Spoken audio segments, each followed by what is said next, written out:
Cara, eu fiquei muito contente um tempo atrás, um amigo nosso em comum, Thiago, né? Também Thiago Brunet, mandou uma mensagem para mim e falou: cara, eu estou conversando com o Thiago Nigro e eu pedi para ele ouvir os conteúdos, as pregações e passou, né? E eu queria, cara, que você pudesse começar contando para a gente como é que foi essa experiência com Jesus. Você não vem de um lar cristão, religioso, como é que foi seu crescimento? Cara, você vai me apertando o botão de ir mais rápido, mais devagar aqui, tá? Tá bom, beleza. Mas eu cresci num lar, pô, uma família incrível que me ama pra caramba, que sempre deram muito amor, né? E que é espírita, né, de certa forma, mas não um ambiente cristão, né? E nunca foi um super pilar, né, na minha infância isso, né? E conforme eu fui crescendo, eu não tive, né, muita reflexão em relação à espiritualidade. Eu foquei no meu trabalho, né? Eu sempre fui um cara muito trabalhador, muito workaholic. Eu era garçom, eu era barman, eu trabalhei muito. Aí eu empreendi, vendi meu negócio, comecei a falar na internet. Então, um pilar muito importante sempre foi os negócios na minha vida, né? Até que de uns tempos para cá, mais ou menos 3 anos para cá, um pouco menos do que 3 anos para cá, eu comecei a ter alguns primeiros contatos, né? Só que não foram contatos motivados por, de fato, me encontrar com Deus, por exemplo. Entendi. A minha motivação foi outra. Olha como Deus funciona, né? A minha motivação foi dinheiro. Olha só.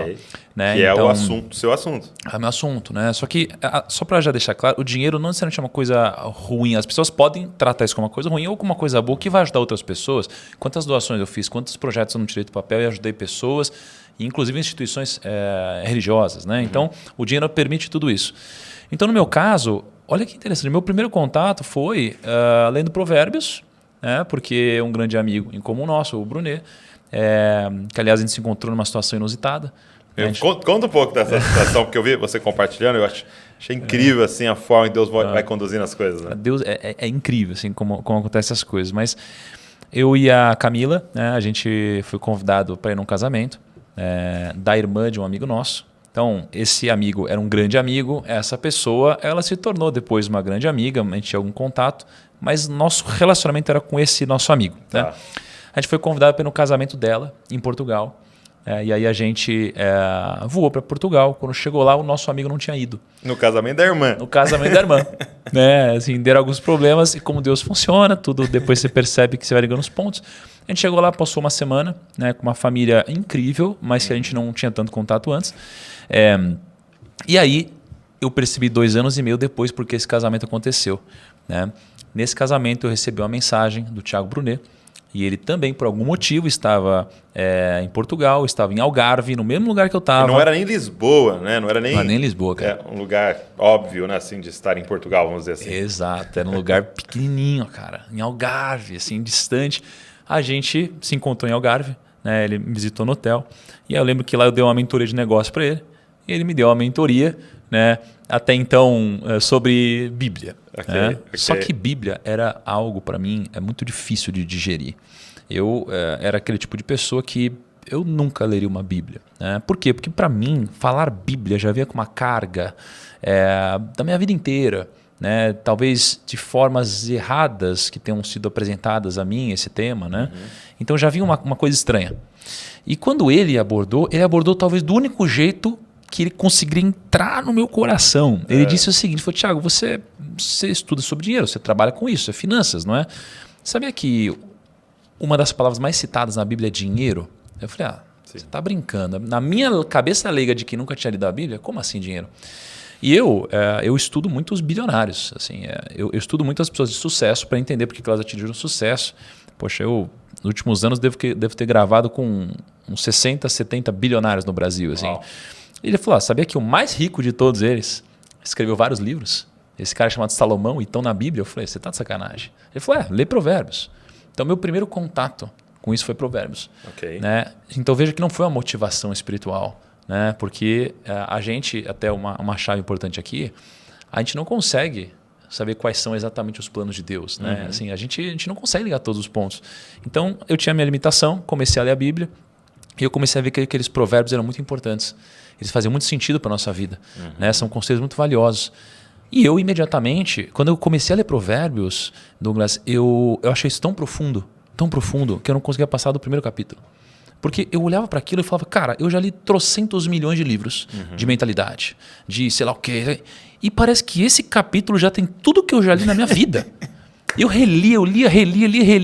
Cara, os inexperientes, os jovens, os sábios, o discernimento. Não sei o que. Eu falei, cara, eu não tô acreditando, tá tudo aqui é tão profundo. Aí eu falei, quer saber? Eu vou me desafiar.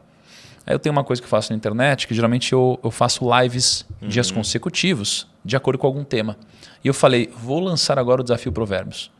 Então eu decidi, né, já que Provérbios eu descobri que são 31 capítulos, e eu estava no mês... Perfeito, né? Perfeito.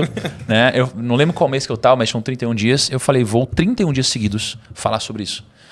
Só que eu não tinha lido Provérbios. Então isso que é interessante, as pessoas não sabiam. Então eu lia Provérbios 1, e no outro dia eu falava sobre Provérbios 1. E eu ia fazendo isso. Entendi. Cara, e foi sendo bizarro. Assim, o meu descobrimento foi bizarro. Passaram os 31 dias. Cara, imagina que tinha dia que a gente tinha 50 mil pessoas ao vivo, 60 mil pessoas ao vivo. Foi uma coisa muito louca. Só que a ótica era negócios. Sim. Encontrar os princípios, as estratégias ali. Exatamente. E fazem todo sentido. Aí eu comecei a descobrir que a Bíblia é um manual, né, sobre como você deve viver. Pelo menos no meu caso. E aí, desde então, nunca parei de ler Provérbios. Todos os dias eu lia Provérbios.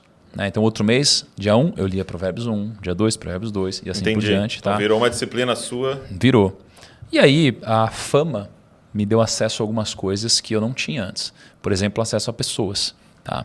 E o acesso, ele é assim, uma das coisas mais poderosas. E até depois, só indo para frente e voltando, cara, lendo um pouco da história de Moisés, poxa, uma das coisas que tornava Moisés um dos grandes líderes é que ele tinha uma coisa que os outros não tinham, o acesso. Então você vê que o acesso, ele é muito poderoso na nossa vida. E a fama me deu acesso. Tá? Por mais que eu tenha entendido que era por um motivo e depois descobri que era por outro, eu tive acesso a grandes líderes espirituais. Cara, eu estou sentado aqui na sua frente, você é um grande líder para mim também. Então, eu comecei a aprender dessas pessoas. Né? E uma delas foi o Thiago Brunet, né? Uma pessoa que teve uma fundamental importância, né, na minha transformação.